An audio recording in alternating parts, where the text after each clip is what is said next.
All right, hello and welcome to yet another coaching lesson. I guess we can call it here at the Gosu Academy.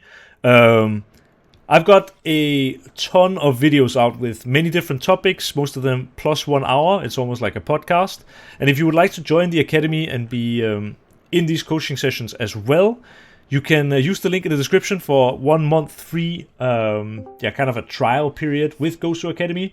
This will allow you to see the sessions 1 week early, and it will also allow you to request request a topic for the next session, and also ask questions if there's something that is not clear enough to you.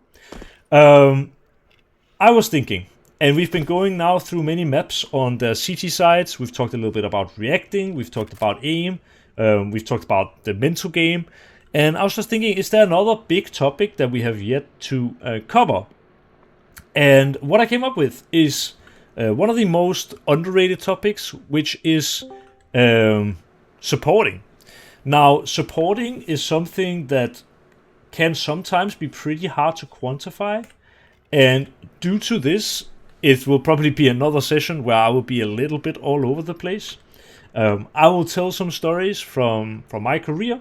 I will try to give you a little bit more of a support mindset, because basically the way a star player works is there is no star player without a support. We've seen it time and time again. Organizations assembling a so-called super team where everyone is a star, and I would say not once has it worked out. The closest we've been to that is something like FaZe, where we've had basically the greatest IGL of all time, Kerrigan. And other than that, there's been minimal success. We saw it recently with Cloud9 assembling like a roster of star players, but yeah, again, didn't work out. There needs to be a balance, and this balance comes from people who are willing to sacrifice and people who are comfortable letting other people sacrifice. It's not possible to have a team of 5 where everyone is a support, because the same way sort of everyone needs to be able to get kills in Counter-Strike, everyone also needs, at least at the top level, to be able to support, because there will be times when the star player has to be the one throwing the flash. There will be times where whatever the support player will have to be the one going in and getting a multi-frag. Obviously, with how it is in current Counter-Strike, people need to be well-rounded, and I'm hoping that this session can help anyone listening be more well-rounded. So, talking about supporting. Basically, what is supporting?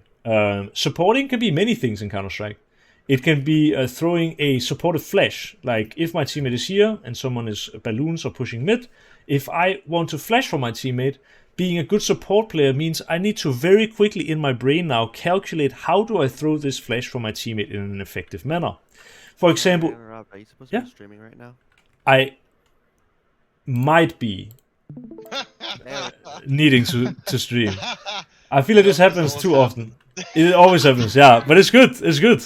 It's good content. Yeah, thank you. This is like the 6th time this has happened. I was so good at this in the beginning, but not anymore. Like, hey, are you supposed to be streaming? It's like, oh yeah. Yeah. All right. Well, this was an example of supporting, right? You supported the session here. You supported me by asking. Oh, never mind. Anyway. Now the star can perform. Let's go. Oh shit! You're ready to go pro. You're ready to go pro. Yeah, exactly. You've got it in you. No, but you can imagine if I have a teammate who's standing here and wanting to peek mid, right? For me to flash effectively would mean finding a way to flash where my teammate won't get affected by the flash, but still will blind the T side. For example, if I throw a flash like this, I'm not sure that was high enough. This is part of supporting, and my teammate peeks out mid.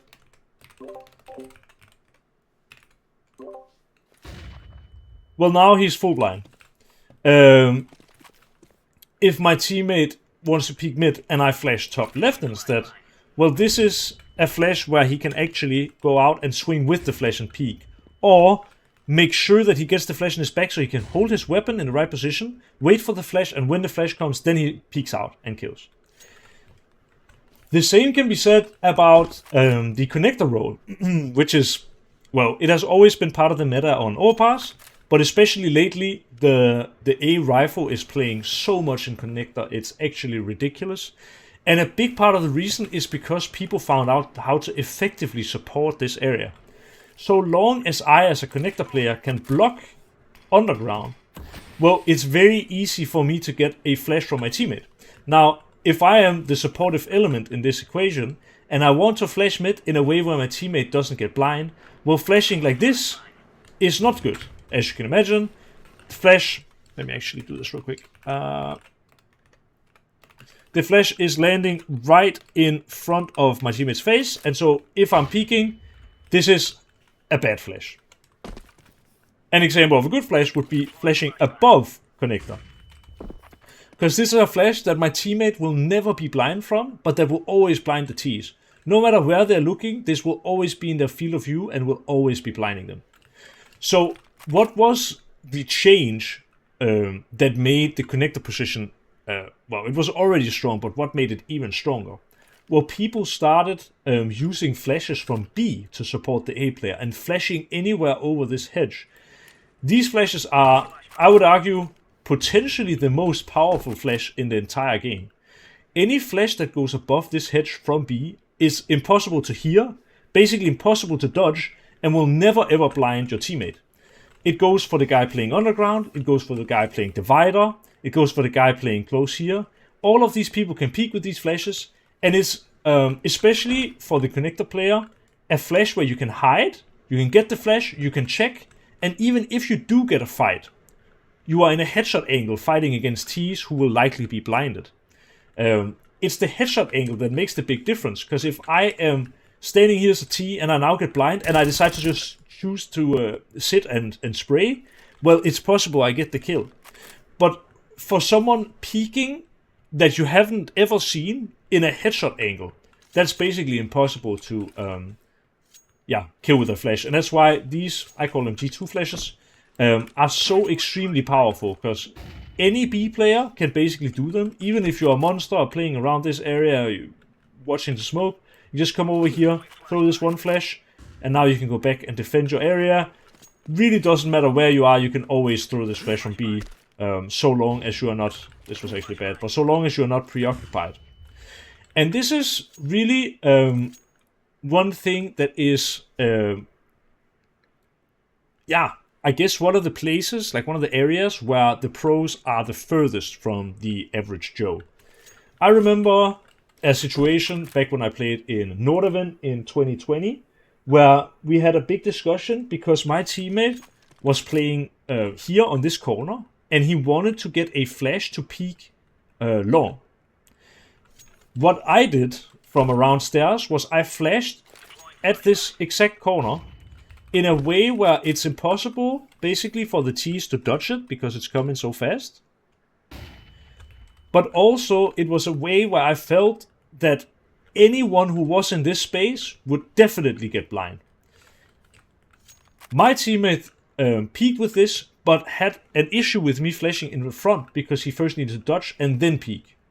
So what he wanted was that instead of flashing in the front, I flashed in the back. Now, if I flash like this instead, this is a flash that, again, the T's will be blind from. And instead now, my teammate is actually able to swing long with a flash in his back.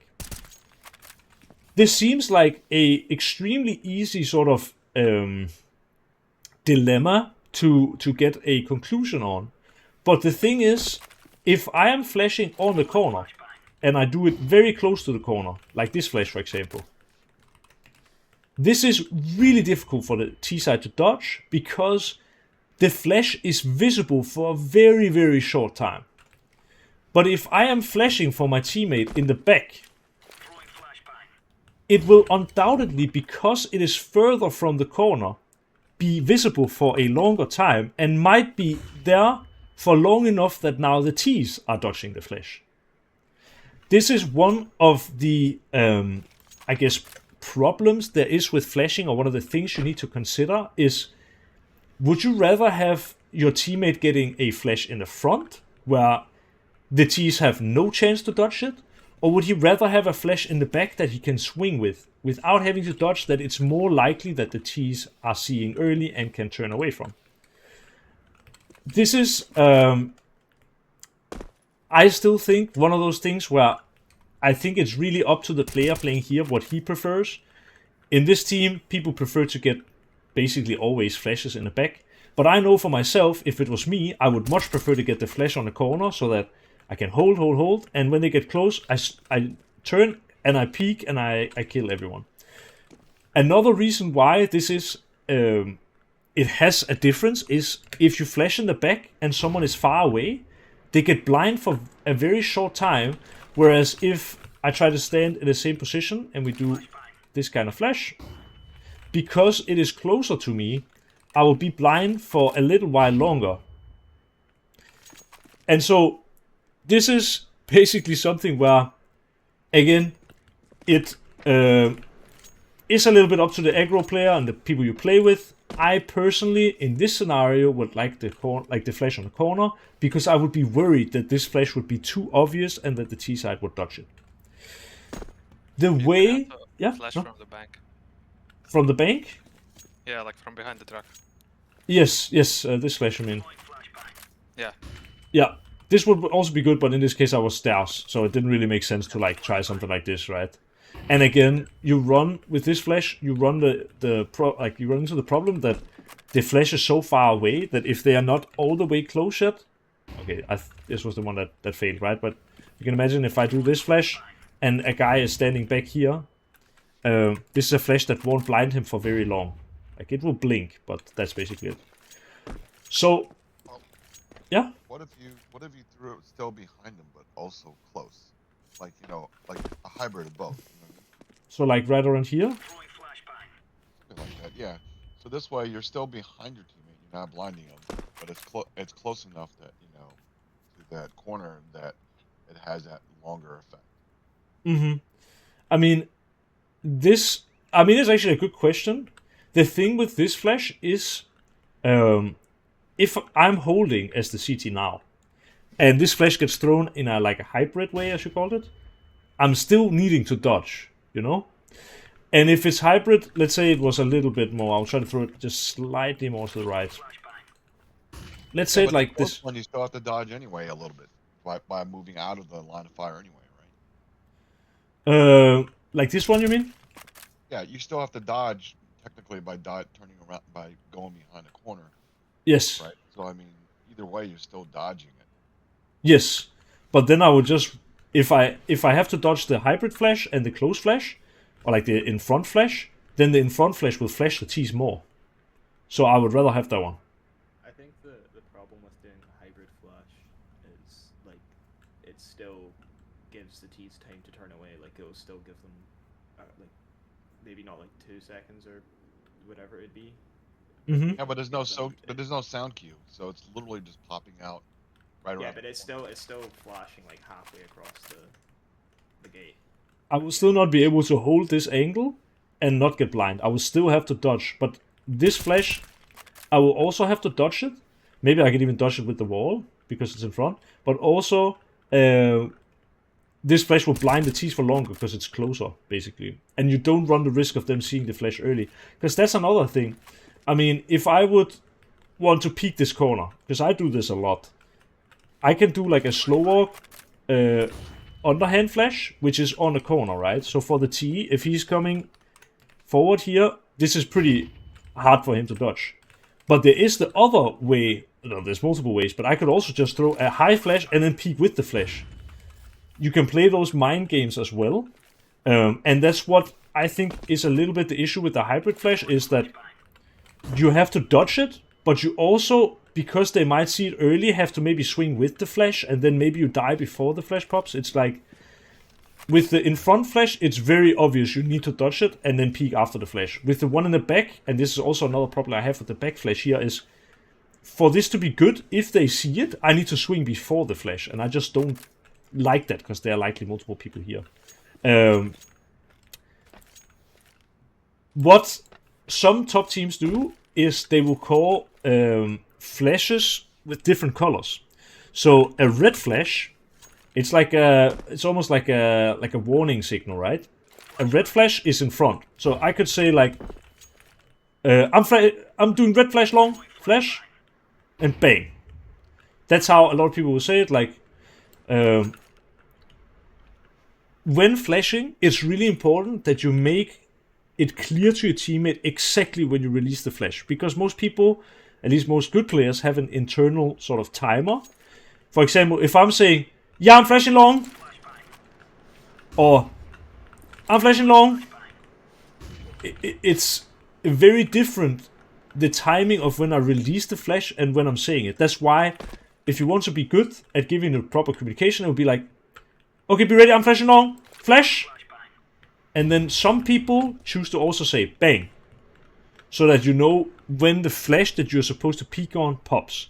My personal opinion, I think, like, I'm saying bang now as well, because people want me to do it, but I think bang is really unnecessary. As long as you know, if people say, I'm flashing long, flash, or if they say, I'm flashing now, then you know it's exactly now, or I'm flashing here, or something like that. You need to emphasize the one word where you're throwing the flash. Does that make sense? I think a lot of people here probably already do it, but I'm flashing now. And then a red flash is a flash that goes in front. It's a dangerous flash, so that means you need to turn from it. You have a blue flash, which is directly above, so it's like it could maybe blind you, but it shouldn't. And then green flash is flash in the back. Some teams play with this. I've always played with just saying, like, I can flash in front, I can flash in the back. Yeah, that's basically that. Another way of even peeking an angle is you can just bounce really hard a flash up in your back and peek with it. But yeah, that's kind of 2015 meta. Flash. The yellow flash, yeah, exactly. But yeah, this is just some kind of basic talk about how to flash and what things you can know about flashes that will matter. For example, I guess it's kind of the same, but if my teammate is standing rain and wants to peek monster, the flash that I would give them is going in here and aiming here in the middle of the green, basically. This should be a pretty good flash. They changed the lineup for CS2, but like this, for example, is a flash where it's very fast, like you won't have time to dodge it, and it's in the front, so the rain player can hold and can dodge and go out and peek. But there is obviously the alternative that I basically just flash in front of barrels here. If the T's are pushing out and I do this flash on barrels, this is great, because I mean, they would be very blind. But if they are still far away, this flash won't blind them basically at all. So again, this is the there isn't a sort of it's not black and white. You can't say always flash in the back. You can't say always flash in the front. And that is part of what being a good support player is about. It is understanding when what is good. There's many ways as well where you can sort of set your teammates up for these kind of things.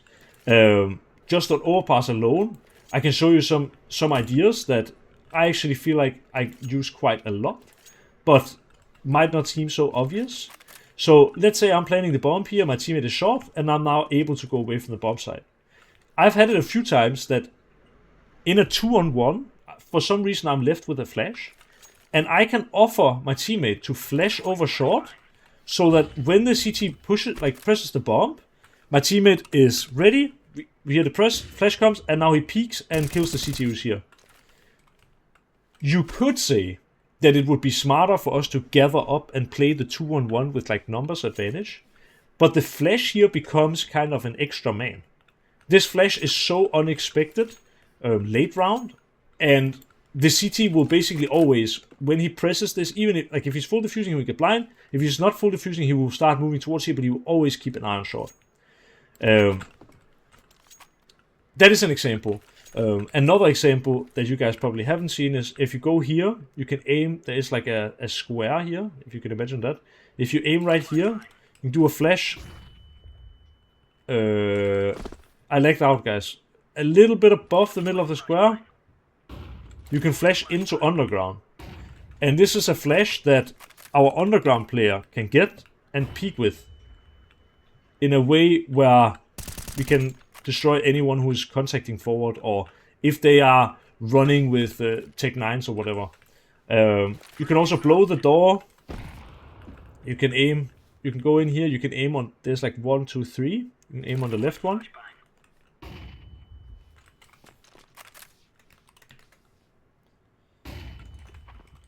And these are flashes together with the G2 flash and together with being able to flash over A side like this.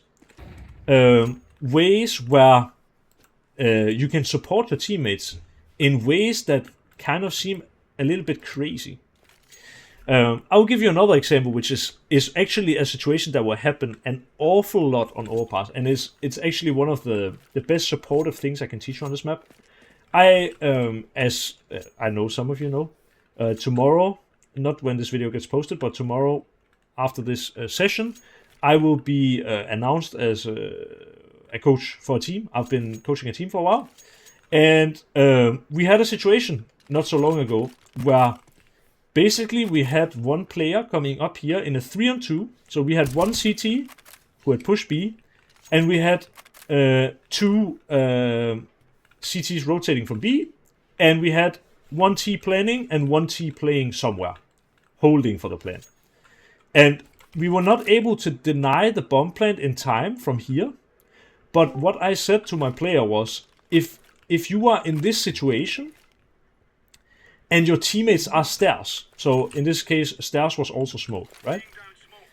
If your teammates are stairs and you are from here, you can actually running jump throw a flash as far as you can. And if you throw it far enough, this was maybe not even far enough, but you can run and jump throw a flash like this. And this flash will basically take any position that holds stairs smoke. It really doesn't matter like how you want to be holding stairs on any off angle or whatever. If you're a truck holding like this, maybe even if you're sitting in like this annoying angle. Let me see if I crouch, if it's good enough. Yeah. Basically any angle where you can hold stairs from, you will be blind. Doesn't matter if it's headshot angle, if it's close SWAT, if you're long, if you're off angle here, if you're truck, if you're in truck corner, if you're in this corner, if you're in this corner. Like, I'll even, prove it to you. If you're standing even here, you will get blind. So, this, for example, is I guess, what I would kind of call a crisscross flash. The idea with this flash is I am throwing it in front of my teammates, but from a position that the T's will never expect. Like, the T's are looking this way. And if any of my teammates would try to flash over stairs now, well, the T's would hear it. So the T's at this moment are not at all afraid of a flash. But if I can do like a crisscross flash here, where I'm flashing over my other teammates and allowing them to push with this flash out the stair smoke and clear the area, there is basically no way the T's are not blind. And this is, I would call like kind of advanced supporting, or even like pro supporting. I am recognizing a situation here where my teammates are stuck behind a smoke, and I'm thinking of a way where I can support them in a way where they can run through the smoke. So I see I have a flash, and in this case, I'm thinking, okay, one of the best things that I can do right now is flash over this stair smoke, because there is no way, just like the G2 flash we talked about earlier, like the one over the hedge, there is zero chance that the T who is looking towards this flash will be able to hear it. There's no sound cue, because I'm throwing it from so far away. And because it's thrown from so far away as well, and popping up in view so late, like this flash even is a even better example. Not this one, but like this is an even better example, because it doesn't need to be perfect. You don't need to have a set lineup or anything like that. It just needs to be somewhere over the stair smoke. And I've done this many times. It works wonders, I can tell you. So this is an example of kind of out of the box supporting.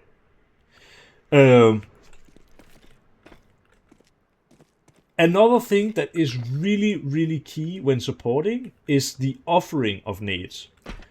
This is something that every pro team has focus on.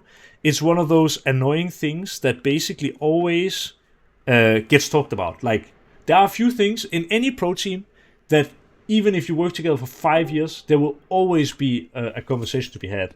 There will be days where you are not playing as good as normal, and it will a lot of the time be because you didn't offer your nades.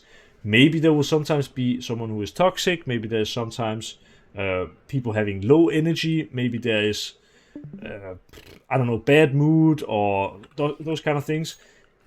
Whatever it may be, these kind of things are examples of things that I bet you even Astralis, during their era where they were the greatest team of all time, they were struggling with sometimes.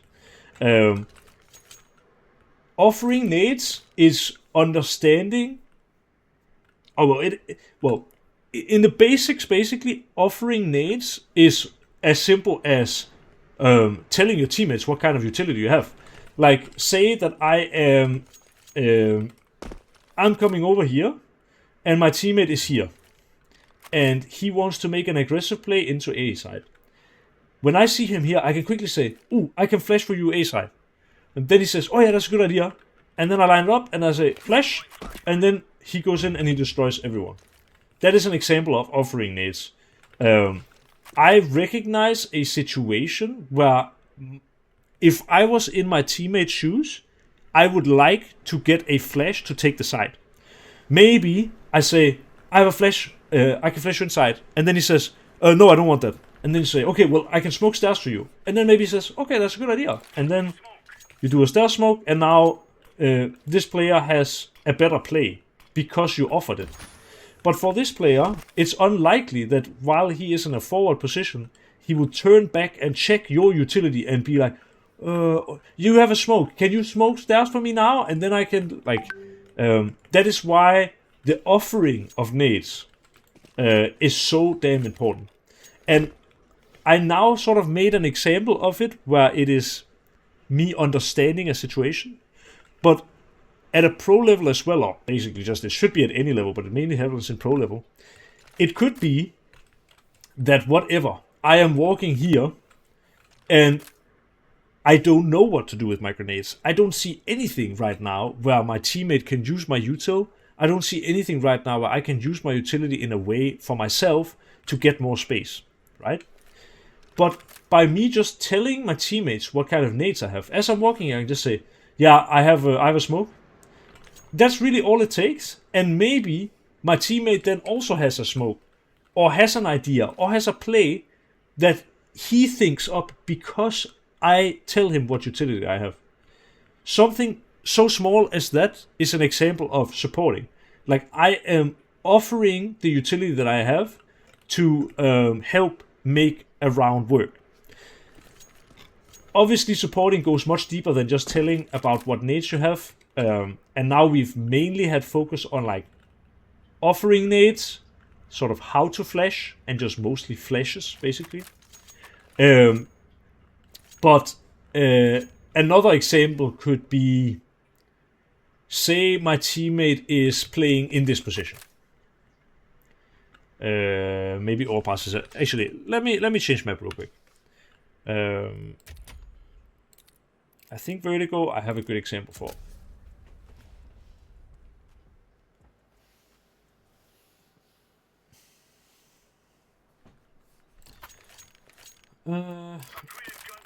And I don't have skins now.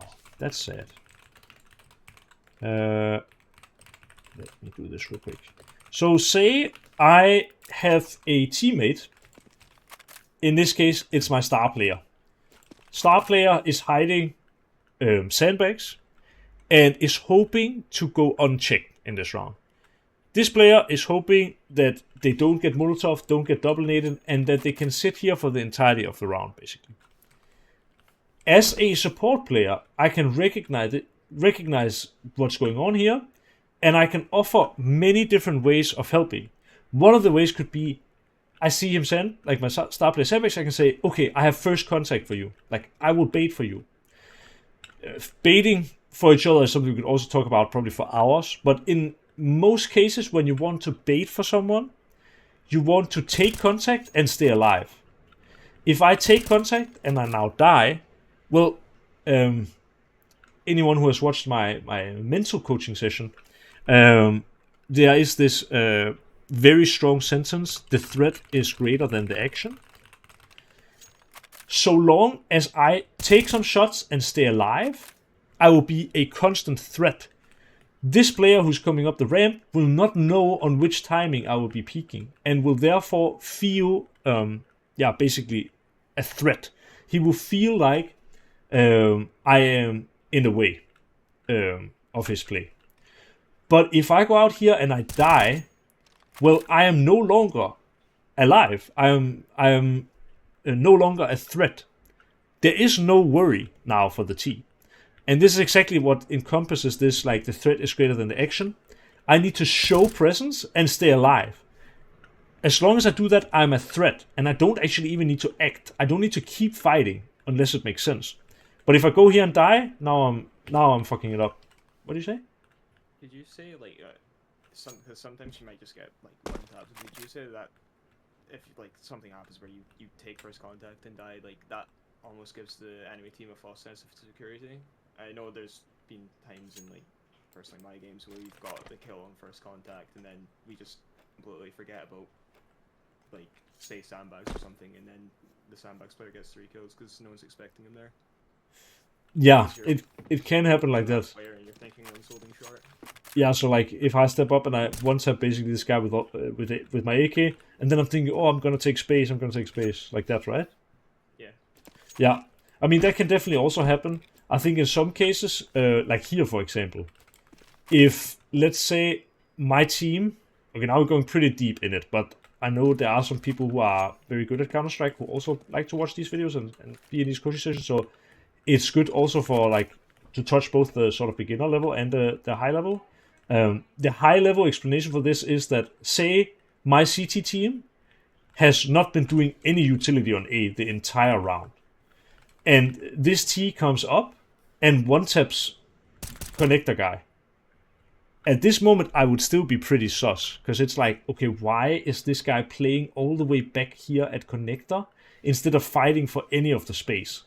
Then I'm seeing this and I'm thinking, okay, this is weird. And maybe then I'm thinking like, okay, this guy was baiting for someone and now I'm going to sort of actively look to find this player. You know? If I'm playing a more, like a really normal position, I don't know what that could be. If I'm playing here, for example, then it could maybe be a false sense of security. Or if I'm playing out here, or if let's say if I'm playing ramp here, and I'm like playing here, whatever, I kill one, and now I'm trying to fall back and I die. This is a super good bait, because it looks like I'm playing normal, but we have a weird setup. But if I start by playing here and we don't do any utility, the T's are gonna, at least if they are also good, recognize that, okay, this is weird. This is not a normal way of playing A, so something has to be up. Or the CTs are very bad, basically. So yes, I do agree it can sometimes give a false sense of security, but it all depends on again, how you bait. Yeah, the round needs to make sense. If he goes up and one taps this guy, and the CTs haven't done anything, I would be pretty sus that there is something going on, like someone is headshot now who wants to go and trade on this contact, or maybe someone is sandbags. But if the CTs have been like, whatever, doing like, that's not how you do that, doing a ramp molotov, and doing a nade, and falling back, and we as T have been using so much util, and now he's playing here and stuff, that could make sense in my mind. And then, yeah, the false sense of security does definitely kick in. What I want to say is, if star player is playing sandbags here, what I can offer as well is a flash, right? And there's a few different ways I can flash in this situation as well. Here, I can flash up high in the back. Get some grenade trajectory again, actually. And let's rethrow flash grenade. So this flash is good because it goes very high up, so it's hard for T's to dodge it. It lands above my teammate, so he won't get blind, but he can peek with it. And yeah, that's it, basically.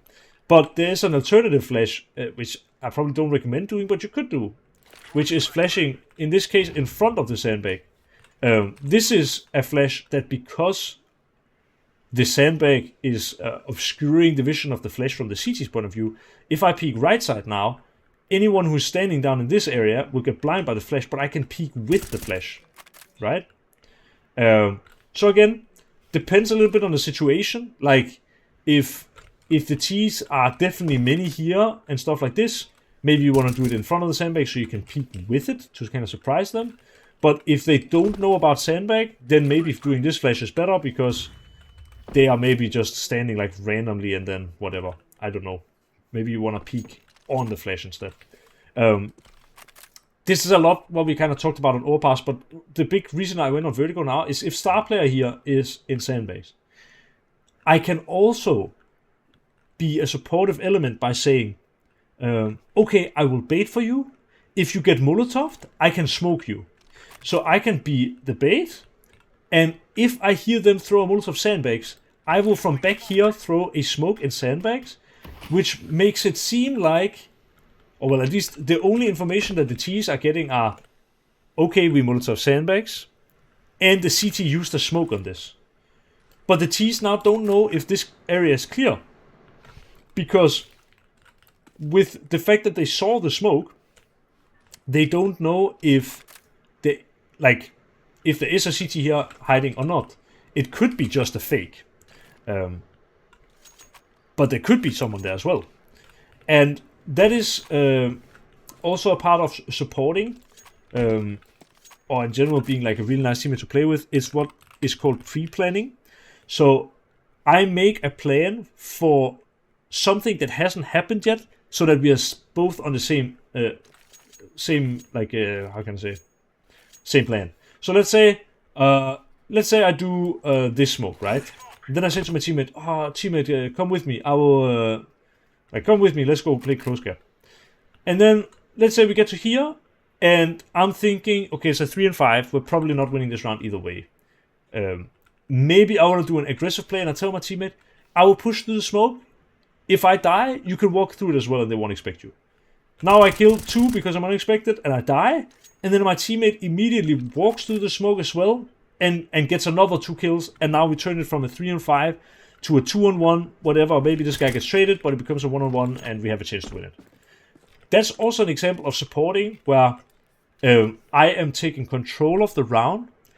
I am taking the big risk for my teammate, but with my move here, I'm making space and I'm setting my teammate up for a multi-kill. Even if I come out here, so long as no one is on the right side, if I die and I kill 0 players, most likely my teammate will anyway push through the smoke and get like 1, 2, probably 3 kills because he's so unexpected. Having an eye for this sort of, well, first of all, taking control in rounds, but second of all, setting your teammates up by doing a play that gives them better opportunities is a big part of being a support player.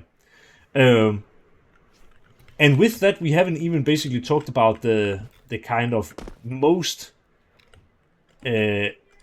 obvious way of being a support player, I guess. One of the most obvious ways of being a support player would be something like I actually probably need to go on a different map to make this make sense in a really good way. Are there any questions now that I'm switching maps anyway?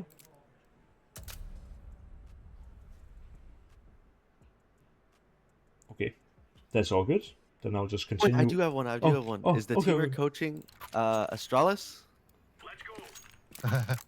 No matter what, I cannot tell you what it is. You will see it Well, they're tomorrow. gonna need one right now. Someone needs to help out the Sebby gave vice. you away already. Yeah, Sebby gave you away on Friday. I know. He's a little snitch. It's actually true, but it's fine. Yeah. I mean, it is. Yeah. Yeah. Wait, no, actually? Ain't no he's been way. coaching since December. Yeah, because, well, basically we are in this little bit same line of work. So he knows some insider that he apparently has shared on Friday, which I don't mind. It's okay. It is public information. Coach against each other, right? Yes, we are playing each other on the 20th of January. But yeah, I'm interested to see how it goes, because I don't know too much about his team yet. I made a joke with him and I said, oh no, not January. What am I talking about? 20th of March. Sorry. Okay, I was gonna say like, wow, like. Yeah, that's way ahead of time. No, I actually I said to him, yeah, I haven't really thought about a topic yet, and he said, yeah, okay, all good, just let me know what it is. And then I said, yeah, I think I'll just do a session where I'm doing anti-strat of N's Athena. So yeah, and he didn't like that, but ended up doing supporting instead. There will be an announcement tomorrow, I guess, so you can keep an eye out. I'm not sure if it will go on HLTV and stuff, but I would assume so. I don't know what time. Basically, I've very limited info, but I can tell you all things are signed, so it should be pretty safe. What I want to say is another example of supporting is, and I don't know, Config is always the guy who comes to mind here. Anyone who has ever watched Config play will know he is. Well, first of all, a beast of a player, but also he is, I think, the truest entry fragger I've ever seen in my life. Like, that guy was born for the entry role because he is so fearless and has so good split-second decisions, has some of the best mechanics we've basically ever seen in Counter-Strike, and does not care about stats one bit. It's amazing. By the way, for people watching the video, that is my WhatsApp. Let me actually just close it because it's blinked a few times, and I know people in the comments will be like, "Oh my god, all these WhatsApp plates." So you got two, you don't get any more. But anyway, I saw once a Inferno match in CS:GO where Config was playing. I think he was at the time maybe playing for Optic, and what happened was his team was executing B on Inferno. Whatever, they did CT smoke, they did coil smoke, and there was only 20 seconds left. And now the CTs returned with their own smoke, which they had been saving the entire round, and now the T side was blocked. Normally, the way you deal with this is you do something like this flash, whatever, and with this flash you can sort of, you at least have a pretty good chance of going through the smoke and taking over the bomb site. This is a very big win condition when the timer is at 20 seconds left, and you have already used your last smokes and you have no time to rotate back to the A-bomb side. In this particular round, Optic, or whoever it was, had no remaining flashes. And so there just needed to be someone jumping through this smoke without grenades, basically. And basically without hesitation, Config decided to just jump through it like a crazy madman and try to run and create the space. This was a 0.01% chance that he would ever get a kill, and it was like a 99.9% chance that he would go down without a fight, basically, as he's jumping through the smoke. And yet he did it because it was the right move to support his teammates to have a chance in a round. More and more, or let me change it a little bit. Back in the day when CS:GO was very new, Counter-Strike had obviously been played for many years, but the game was far from as refined role-wise as it is right now, and also just overall. And now I got a Discord message, like all these pings are going to be insane in this session. But back then, we had basically players with the specific role of support. It was players who weren't really planning to take over a game. They were not maybe the, how do you say it, the fastest cowboys in the Wild West. They were not hitting as good as their teammates, and they were more like the supports. They were the people setting up the start. Today in Counter-Strike we have kind of the same, except the role of a support player is kind of dead. There is no longer a need for having a specific guy to be the one always throwing the util, because the guy who doesn't, let's say, have the best mechanics, or the guy who is very selfless and is willing to die for his team, instead of being in the back and doing the flashes like back in, let's say, 2013 to 15, 16, well, now it has very much so become the, I want to say basically the job of the IGL. I want to take you out to, well, I would love to take you out for dinner, but also to my browser. Sorry, I was not looking at skins. And did you have a question, someone? No. Okay. If you go through the list of teams, the best teams in the world, we have FaZe, and if you go to Kerrigan's, that's 0.91. I do want to say it's the lowest of his team. I don't know. I think you can check it like this, right? And Brokey like might be getting there. I don't know. Nah, he's actually up at 1.11 right now. He's doing pretty good. Oh. But as you can see, the in-game leader, very much so, consistently the lowest performing player. On Vitality, well, the in-game leader is Apex, and we should be seeing kind of the same picture, if I'm not mistaken. Actually, this is maybe all time. Yeah, so we do see, I guess, to a little bit less of an extent, but Apex also here, the lowest rated player on the team. Spirit, Chopper, 0.97. You go to Mouse, Shui. He's a little bit of a different type of IGL. He isn't a space creating IGL. Same with Alexi B. I wouldn't necessarily call this guy he's more like a smart space creating IGL. And G2 has Huxi, who is famous for having like extremely bad stats, basically, like the Giga Chat energy. And as we go down, any team that doesn't have the AWP as IGL, basically, will typically have the IGL being the lowest rated player. This has sort of... Yeah, okay. Someone has a question? Would you say it's also like the job of... I don't know if this is more the job of the support or the IGL, or... Because I always think the support is sort of being circumstantial, depending on like HP and how people are playing that day, but would you say it's also the support's role to keep like mental high or like hyping up their players?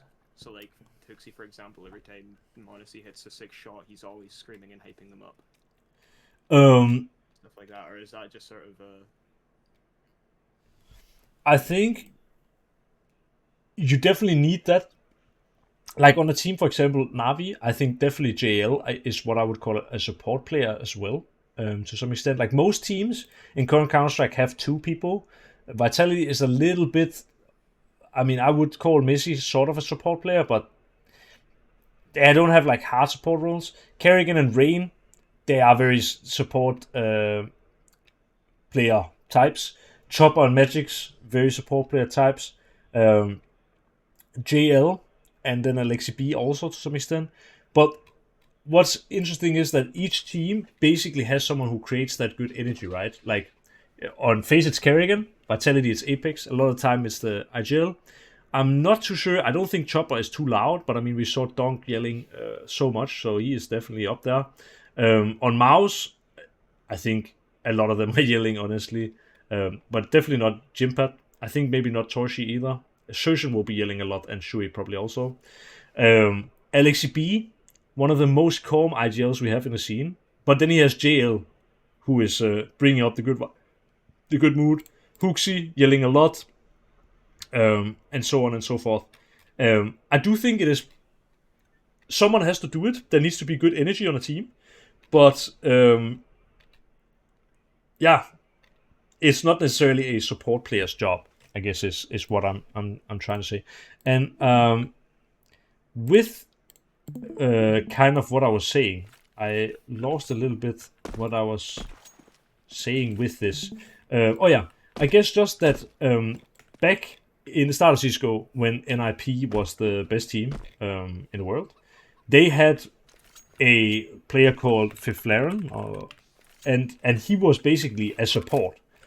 He was even, from what I remember, he was actually the team's AWP player, but he was basically a support.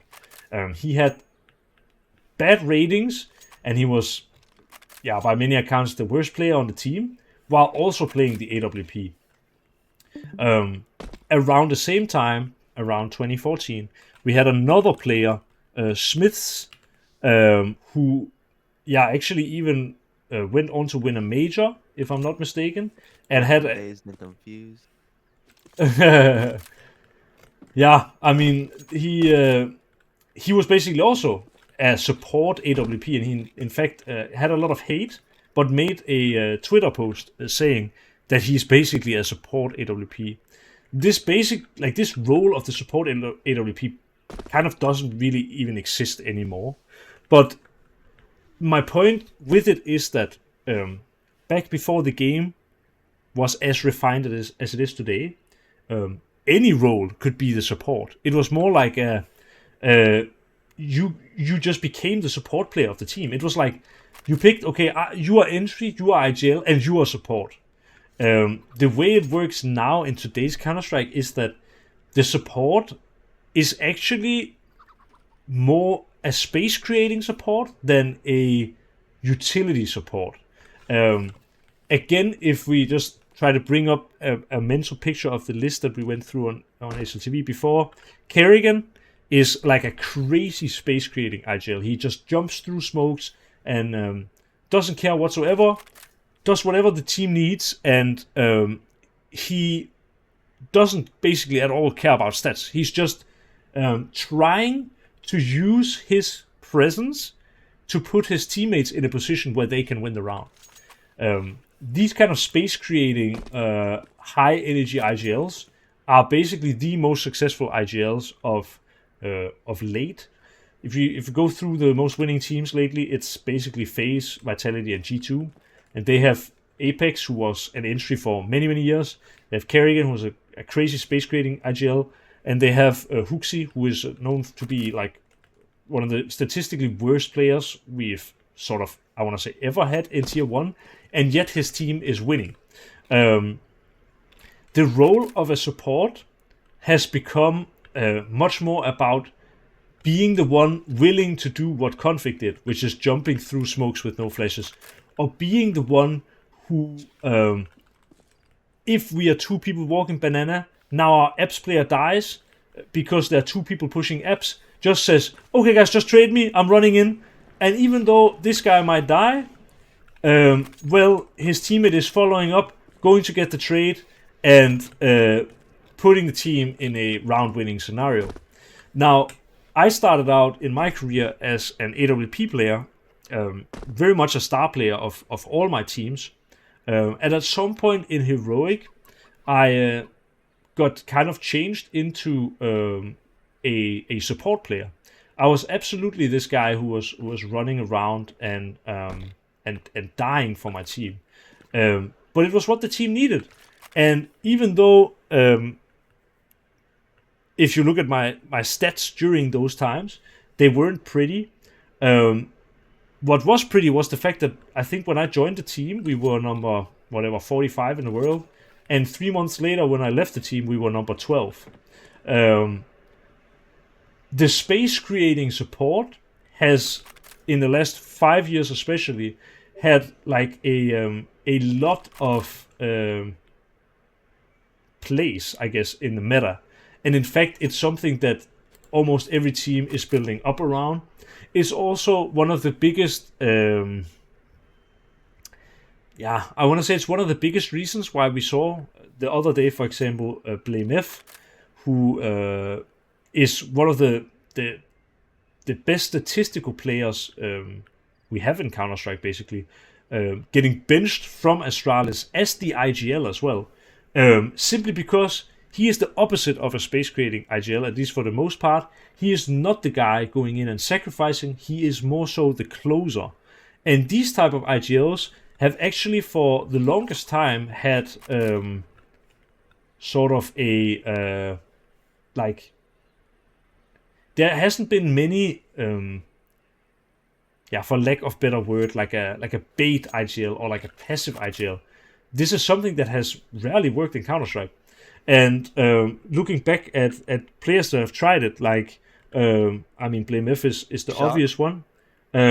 Shocks, definitely one of them. Nico as well was IGL for a while, didn't go that well. I'm sure there are many others where these players are riflers who are playing passive and IGLing from sort of the backlines. And I think the biggest reason why this doesn't tend to work is that the IGL is the one making the decision obviously, that's his job. And being the guy making the decisions, but also the guy making the first move, allows you to react that 1 second faster than if it would have to be going, let's say, from Blame F and to someone else on the team who then has to react. CS is so much about hitting the timings and making sure that, again, this scenario where we are 2 banana and our F player gets pushed and we think he's alone B, well, maybe if the space creating IGL is in the back and says, oh, let's push B, maybe it gets delayed by 1 second. It allows the CT who is here to use a Molotov. Now we are blocked, and now the situation is 10 times worse. So I want to sort of throw a question out there to the people who are now doing, like here at the coaching lesson. I did a sort of interview for a professional team a long time ago, at least a few years ago, and I remember the question went something like, wait, how was it actually? It was something like, okay, Astralis has redefined the meta. They were the ones who were, just a little bit of history as well. When CSGO just came out, no one was using Molotovs, everyone was using HEs. At some point around like 2015, 2016, no one was using HEs. Everyone had smoke, flash, molo. And at some point in like 2018, 2019, Astralis started their like triple nade meta where they would like find areas where they would buy nades specifically for that purpose. They would use 3 nades in one area and try to get a kill. And this became obviously very popular because Astralis became the best team of all time. Basically, general manager or coach or whatever he was at the time asked me, okay, Astralis redefined the meta by introducing HE grenades back into the Pro CS meta. This was something that was kind of hiding under our noses the entire time. Why did people not do it earlier? And basically, the follow-up question was, what do you think would be the next thing that could change the meta? Now I'm going a little bit away from the original topic, which was supporting. But basically, I said some different things and stuff like that. And what this coach, general manager, whatever person said was, does a team actually need an IGL? And I feel we still haven't gotten to the point yet where we have cut the IGL out of the game. But potentially a team would be able to function with having 5 people who have who are on the same wavelength, who think the same way, or at the very least do a whole lot of pre-planning in terms of reactions, as if, okay, if they now smoke mid, that means they're retaking mid, so we react by going B and stuff like this. As long as you have gone through a lot of these scenarios off the server, and you have a team where 5 players have stuck to the same lineup for a longer time, if you get a sort of way of thinking that matches up with all 5 players, I guess the question to the coaching, like the people here at the coaching session is, do you think a team necessarily has to have an in-game leader? I think so. I think so, yeah. Okay, give me more. Why? You can go if you want. Okay. I was gonna say it's to keep, like, IGL's job is to sort of keep their players in check, right? So like, if say a team's not having the best of games, or someone's not having the best of games, and they tilt, especially, well, we can take G2 for example, or I'm trying to think of another pro team that has like a star player that tilts really easily, like maybe Simple. Well, why back when he's on Navi, it's sort of IGL's job where to calm them down and like take control and be like, look, no, like, I get it, you're mad and you want to go in and try and get revenge, but we need to do this, this, and this. Like, this is how we're going to win the game. But if you don't have an IGL to do that, it kind of goes into chaos, because especially with people with high egos, which we've seen time and time again with like these all-star teams that keep getting created, they get told what to do, or someone will tell them what to do, and you're like, you're not the best, I'm just gonna do it anyway. And then I feel like that's how all-star teams sort of fall apart.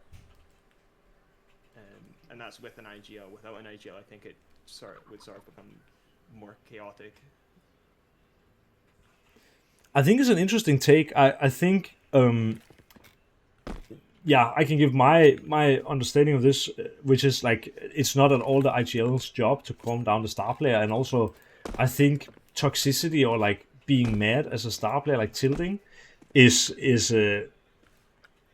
at a minimum all time in Counter-Strike. Like even the star players who tilt the most don't tilt much. I think it's something that gets taken very seriously, at least from my understanding. And also, it could just as well be a coach who calms down a star player. It could just as well be any of the other players. It doesn't have to be a responsibility that lands on the leader. But I think the part you said about the leader being like, no, let's win now. We're gonna do this. Let me take charge, type thing. That part I can definitely agree with. Someone else had a thought with this. I was looking. I've been looking a lot into like servant leadership and stuff. Like I've been reading up a lot on like that kind of stuff, and I think having someone in terms of like the way they act outside of the server, or like things like the way they communicate, I think is probably like pretty important in a team setting, because it, like, if you have a like someone like Apex, I watched an interview with Thorin, the Strapbook interview, and the way he like talks about like how he approaches his team, where he goes to each player and he's like, you know, how do you like to play? We can accommodate for that. And they, you know, like the way they build a system and stuff, and the way like, yes, you could do it with like independently, but like I think having that like sense of direction, and having like a final say, like a check and balance, like, you know, there's someone having a final word, I think would be important in every team. And I feel like a lot of the stuff you mentioned was like outside the server as well, right? Yeah, but I think having that presence, especially with the way the coaching rules are right now, I think having that presence in the server is especially important compared to like a coach, because like a coach can only talk on, like, there's a reason why Gambit fell off when the offline came, because Groove couldn't talk in their ears the whole time, you know? Yeah, I don't think they could in online either, actually. Could I add something onto that as well? Yeah, of course. Because it's like the IGL is sort of like almost a second coach in a way. I remember when I was watching the major qualifiers, it was, who was it? Nine Pandas versus Gamer Legion. Oh my god, Nine Pandas used all of their timeouts out for their coach. So instead of using a timeout on an equal round, that's when they just sort of pretty much wasted time for the entire round to talk about what they're going to do in the next round, and it was just pretty much C's talking for the entire round. And it gets everyone on the same page. Yeah. And when everyone's on the same page it sort of goes for everything. I've been told this throughout like teams that I've been on, like even in like IRL or real life sports like basketball and stuff. A bad plan that everyone does together is better than a good plan that no one can follow. I mean, now that you say real sports, a lot of sports teams have like a coach, and then they also have like a point guard, or like a you know, someone taking charge on the field too, no? Like a quarterback. Yeah, there's always a captain on a team. And I mean, to be fair though, like I've never personally like been on a team with a good coach before, so I don't know exactly like I don't fully understand the amount they can provide, and like I don't fully understand like how impactful a good coach can be. Like I played ESE Open teams where someone quote unquote coaches, but like, you know, like in a professional setting, like I've never like. A coach can be extremely impactful, I can tell you. If you have a good coach, it can really make a huge difference. Yeah. Maybe not on a match-to-match basis that much, because they can only say so much, right? But Yeah. for the culture of the team, balancing the egos, dealing with the bullshit and the drama, and it's easier to figure out mistakes in the team play or in the gameplay or in people's individual play by being able to see all screens at the same time. That's just easier. I also think as well, it's like even if the meta did shift to like you don't need an IGL anymore, I feel like that roster naturally comes down onto someone at some point. There'll Yes. be like games where you're like, oh, we're getting stomped. Guys, why the fuck are we still stacking 3 players B? They've hit A 5 times in a row. Why are we not just stacking A? But couldn't all 5 just do that? In theory, like couldn't why does it have to be that one guy? If you have 5 players that are able to pick up on those kind of things you need to change, and they all have the ability to their voice all matters the same, that should be an advantage over having one person able to do it. Because wouldn't that technically be, instead of having all 5 non-IGLs, wouldn't that technically fall under the fact that all 5 players are IGLs? I mean, they could also be star players that have insane stats, but if they're all able to be like, guys, this is the plan that we're going to do, that's technically everyone being an IGL. Is that what Device is actually doing? Honestly, I'm really relieved. Well, I mean, I'm just saying, I don't know if I'm convinced that it would work, right? But theoretically, and especially now that the matches are MR12 instead of MR16, what is, like, if there is enough money in Counter-Strike, right? What is stopping me if I'm attending the biggest events? Let's say I'm a tier 1 organization. What is stopping me from every match prepping the entire CT and the entire T side before the match? And then the argument becomes, okay, but what if they do something? Well, what is the argument? Or like, I get the first argument that will naturally come as a reply to that is, yeah, but what if what you're doing isn't working, or what if you have decided your whole CT side what you want to do, and the T's are adapting to what you're doing, or let's say your plan is not that good. I mean, then you still have timeouts, right, where the coach can actually give their opinions, and it would be possible to adapt at least 3 to 4 times per game, right? Yeah, but I feel like adapting 4 times isn't enough, especially if you're playing against a good team that can adapt like multiple times. You need, like, because you can only have 4 timeouts unless you get to overtime. I mean, when NATO Safix is saying, I mean, isn't that kind of what they're doing with Cloud9? Kind of? Like, I'm not fully sold that Boomich is that good. I don't know. I think Boomish is really, really good, but I just think the idea of sort of having a unit where everyone can think, it sounds kind of outlandish right now. And I also feel like it will be weird sailing a ship without a captain, right? But so I want to say that NATO's definitely accurate in that regard, because I'll give you a very quick story. Last year, I don't really remember, CS:GO started like bugging out, so they were doing like mismatches. I don't know if you're talking about, like, we had a 5-stack of Go Novas. We got pitted up against a whole 5-stack of Global Elites. oh yeah. Cutting out. Yeah, your mic's Okay. Can you still hear me now or no? Yeah, now it's it's better. better, it's better. All right, so I held the mic closer.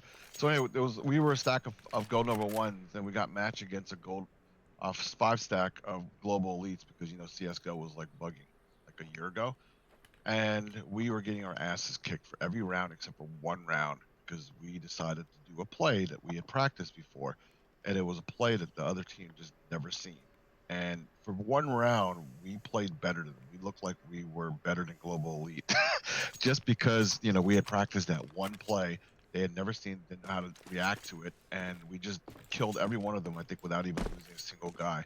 So in a way, like, coaching can be that bridge that makes a team that's just like good enough, and to making them like great, or make them able to compete against teams that might be a level or two higher than them skill wise. You know what I mean? I mean, in Yep. fairness, this has happened before, no? With the whole like the Starix Navi and whatever. This happened before, right? In the scene. In terms of what, can you be more specific? Like no actual in-game leader, but you have the coach kind of like directing things Yeah, outside, and then Yeah. like you just have the 5 stars working. Yep. Yep. Like it's technically nothing new if you think about it. No. I can definitely see like where you're coming from. And another question, because I'm asking hard questions now, or like, if CS becomes like as big as some of the bigger traditional sports, let's say, do you think we would get to a point where teams make a whole like lineup, and that, let's say, each team has, how many would it be? 37 players? Oh, no, not 37, sorry, 35 players. So basically 7 lineups, and you have one lineup that only practices Mirage. So you have like a Mirage team, you have like an Ancient team, you have like a, you get what I mean? That'd So be too for- expensive. You're just basically leaking that you got signed to Astralis. You're basically leaking at this point. Ah, I don't think they would do that, but I definitely could see them having like subs that are like for instance, like if Astralis keep Blame F, 10-man like, roster, they can, yeah. they can like sub out like by halftime or something, like Blame F goes in for T side or something. I could definitely see that happening. But Yeah, What's that's happening another over there? interesting. What's that guy's name? Like that guy's career got destroyed. What's his name? I forgot. What? The guy on Mad Lions. He played like Uh. 6 games in a year or Who, yeah? something. No, it wasn't Smoothie. Headlines. He's Danish. I don't know. I mean, Who's the guy on Mad Lions who got there his was a career di- destroyed by Astralis? He Oh, played like Nuke for 6 maps or something. you mean Bubsky? Bubsky, yes. Yeah, that's true. But yeah, I mean, you could also imagine that you have like this kind of star team, right? Like star player team, whatever. And you have the 5 stars playing CT side, and then when you go to T side, you sub in Kerrigan, and you sub out one of the stars. Yeah, like Nah, that's crazy. G2 playing Nuke, like they don't have JKS on T side, but they have JKS to hold ramp, stuff like that. For example. Right. So far it hasn't worked. So far it hasn't worked. Great. You know, I'm gonna give Nados Apex. I'm gonna give you an idea you can pitch up to Yeah. whoever you know. Yeah. Yeah. All-star game. That would be They so voted- nice. That would be nice, yeah. Can you imagine that? Wait, but can you imagine that voting the 5 best players, like to 2 teams, and then having those all-stars? Well, I mean, that's the show match, no? Show match? Yeah. Show matches. Yeah, true. We have a little bit. I think right now, if people would be voting for a show match, they would pick Dunk 5 times. But yeah. Anyway, I just think like I was thinking about that. Imagine that you become like you have like a team of CT specialists or team of T specialists, or you have like a full team that only play Mirage, or a full team that only play Ancient. I think that because I think I that would would be too hate expensive. that universe personally. Yeah, but I think that'd be too we expensive. remove price from it, because imagine that. I mean, it's as big as traditional sports. I mean, there would be money for it. Like football teams have that many players connected to the organization. I don't know. I think it's enough if you have at least 1 or 2 players who are good on each, like the best on each map, and Yeah. then spread it out over the 5 guys. I mean, I think you can kind of, accomplish close to what you're looking for. I also feel like this, as someone said, I mean, I would not want to live in a universe like that. It sounds so boring. Imagine being a pro and only playing one map your entire career. Yeah. But Yeah, at the that's same time, like, in the future we might see something like this, and it's funny to think about what, like, with the Astralis Nate matter, for example, no one would have predicted that would be coming back, you know? Yeah, But it seems so obvious in hindsight. I think that like one of the reasons why that universe would be so boring is because technically every team wouldn't have a weak map. Like the biggest thing about, like one of the biggest mindsets about or mind games in gaming, like say like in League of Legends and Counter Strike and stuff, is okay, we're going up against G2 and their best map's Nuke. We're gonna ban Nuke. And then like they have to play around that. Where There's less of a personal touch too, no? Like, yeah, who's this guy? Oh, he only plays Inferno for heroic. Damn. It's like you just start doing like WWE style entrances, like, oh, it's the Undertaker, he's coming out to. Well, you know what? I mean that would be like just playing competitive instead of Premier. Like, then, you know, no one plays, or most people don't like to play competitive because it's kind of boring. You know, because you walk into it and you're like, oh, I know which map it is, and you know, I know the Yeah. other team is probably, you know, it's like, that's Yeah, not I think interesting. so. But I don't know. I think actually this time when there were like 6 or 7 man rosters, it was a pretty funny time, honestly. Yeah, the org. It was pretty exciting. No, but I'm just saying, like, it's an interesting idea because it's like I don't know. I thought it was kind of a breath of fresh air, like that you didn't really know who was playing. I think the 7, like having like subs. No, I and knew purchases Bubsy was as never well playing. is- I could tell. I think like having subs and stuff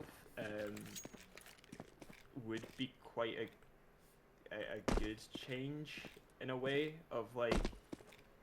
But only like one or having- two, like maybe only yeah, one or like two, like, one or two. not like But 35. it's like, Yeah. not 35. Well, Like, well. but, like for instance, it's like if someone gets injured or sick or something, Mhm. you're not like teams aren't like running around for stand-ins. To, like, I mean, last that's Yeah. why all the teams have academy teams now. No, isn't that why they're Yeah, doing that? that Yeah, is but not kind of every team- basically.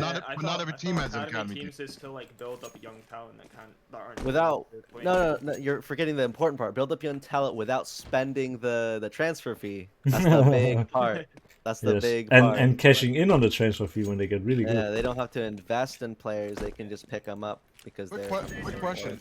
But at the NATO, same time, they could NATO. also fill in as subs, as we've seen, like with Head Trick and Bit Oh. and like ZTR. Question for you about stand-in, since someone Mhm. brought that up. How hard is it really for the stand-in to like really fit in? I mean, if they're coming in, right, they haven't practiced with this team. They don't know their strats. They don't know, like, you know what I mean? Like, Hmm. it's got to be somewhat difficult, I guess, right? I mean, I won my first tournament as a standard, right? So it's very easy. Yeah, look at JKS's Katowice. He was Yeah. informed to win a week before they. Yeah. Before you had to join. I guess Yeah. it depends, but they usually get the easiest role, no? The stand-in. They usually put them like Pit, Inferno, or like they give them. Like, But those are not easy roles, to be honest, because those are the runs where, like, if you die, you fuck the whole round. You know, if No, you that's have a true. start, No. I think what he meant by easiest roles, like the one that doesn't like have to the do most quite as much. They They don't have to do as much. yeah, I get that, but it's just straightforward role, most straightforward role. yeah, I get that, but yeah, the easy is definitely the wrong way to say. Because I played, for example, when I was playing in complexity one of the times, I played B-side on train. I've never played B-side on train against Oh, no, Navi, that's bro. And there's Oh, like that's 2 rough. entrances and shit like that. That shit was impossible. Bro, I wouldn't even want to play train if I was stunned. No, Wait, it was wait, horrible, wait, man. wait. It was horrible. I don't know what you guys are complaining about. You know why? Because like Train and CS:GO wasn't even half as bad as it was in Source and 1.6 when you actually Go could under hide the trace. underneath. That was remember when good. you could That was good. remember when you could hide under the train? That was like That you was could good. never That was see good. anyone. That was good. That was good. That was good. I like that. I like that. That was actually funny. Yeah, because going back to like subs and stuff, like, I mean, it's dead now, but back when Overwatch was popping off, they did actually have subs and like map specialized players, and it was just like they would announce that the guy's getting subbed in for this map, and you're just kind of like, who? He pops off, and you're like, oh, this guy's cool, and then he's gone again for the rest of the match. Yeah, that's weird. To answer your question, by the way, with a little bit more like realness, I think a lot of people are not cut out to be stand-ins. Like, there are a lot of stand-ins you can take where they are star players and you have to set them up, but that's hard because you don't have any plans around them. What I always did as a stand-in, and I think why I was always quite successful when I was standing in, was I was taking really the role of a support. Like, I knew that I was standing in for a team where the players were at a higher level than me. So if I could just be the glue between the players to make them play better, then we could win, right? And stand-ins also have Didn't- the most pressure as well, because like if your team loses with a stand-in, it's everyone is going to blame the stand-in, even if it's not necessarily. Were their you fault. subbing for Mouse Sports when they won that Asia Championship tournament? no, I won Summit with them in LA. Ah. But I but remember Mouse won a. Or, I know. Mouse Mousesports, like, I don't remember. They had like this crazy result. I remember like they had like 2 stand-ins and they like beat a team or something. I don't remember what happened. Yeah, we had one stand-in, and then Kerrigan had to take a flight in the final, so we played without IGL, and we took our coach. Oh yeah, And we won. And we won against G2 with Kenny S and Oh my god, I remember that. everything. Hunter was there as well. I don't think watched Nico that was there match. at that time. But That was fun. That was really funny. that was a fucking So- crazy match. So, I guess following on what you said, NATO, like, Mhm. isn't it more of not necessarily the role, but more of like the mentality? Because I think Yeah. star player mentalities are more focused on being the star, about Yes. having things done their way, whereas a stand-in, ideal stand-in would be more someone who's a little more flexible. Someone, like you said, support players are generally more flexible. They know their role. They know that they're not the main player, so they know to defer. They know that what their role is there to like support and like you said, be the glue in a sense. Yeah, no, absolutely. I completely agree. I played for Complexity obviously the first time, and the second time they asked for me. Actually, it's pretty funny.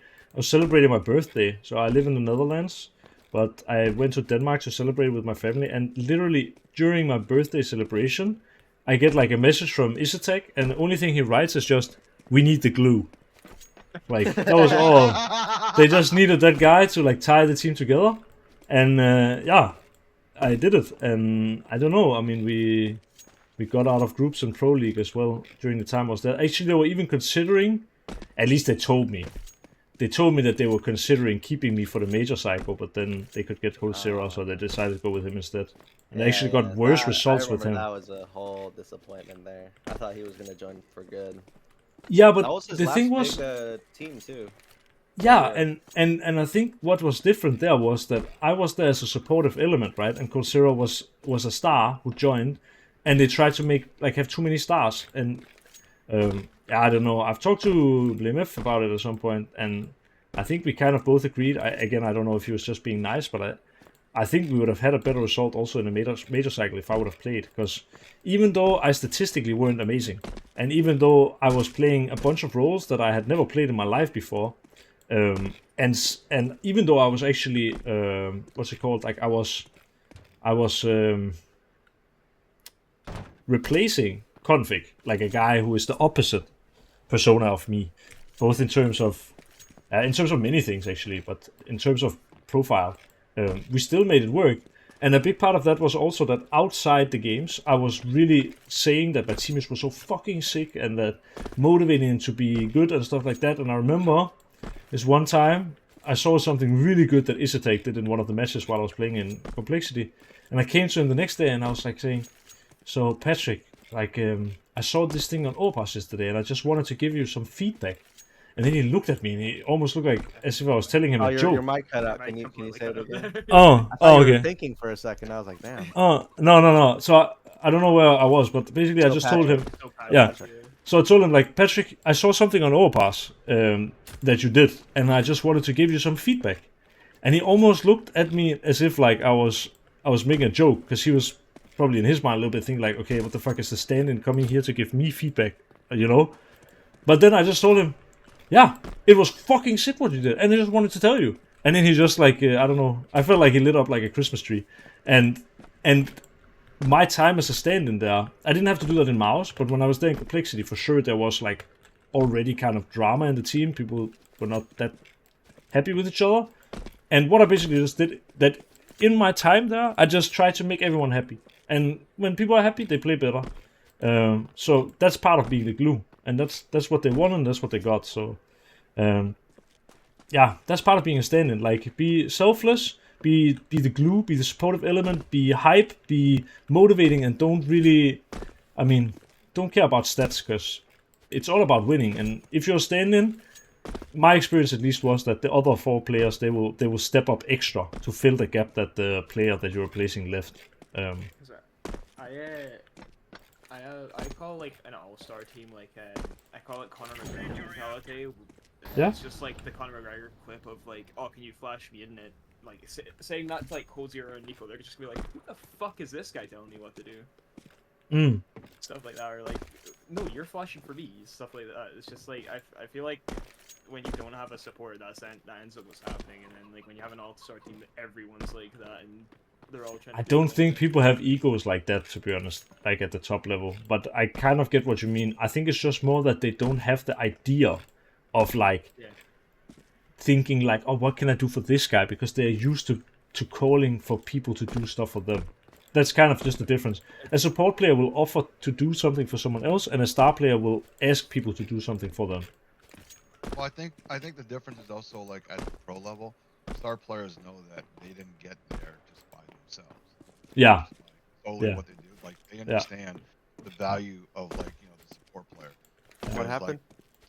I was saying that at the pro level, the star players know that they didn't get there on their own. They know the value of support players. Like Yeah. I'm not one of the greatest players out here, but I frequently do get people asking me to play because even though I don't get like a ton of kills, I average maybe half the kills to my deaths. But what I bring is not like something that shows up on the stat chart. Like I make it easy for them to get into entry into a site. I provide all the utilities. I'm willing to be the entry frag to bait and draw the fire so that my star player on my team Yeah. can get the kills. Stuff like that doesn't show up on the stat board. Yeah, absolutely. Gentlemen and gentlewomen watching live and watching, well, and gentle, whatever you identify as. We are inclusive here on the Gosu Academy. And yeah, I know I interrupted you maybe a little bit, but I have to, as always on a Thursday, drive tomorrow in less than 7 hours, and I still have some work that I need to do. So sadly, I think I need to end the session here. But yeah, it became a little bit just a nice session where we just talked about some weird stuff. But I hope you still enjoyed especially the start about things you can do as a support and how you can get better at doing that. Thank you. I learned a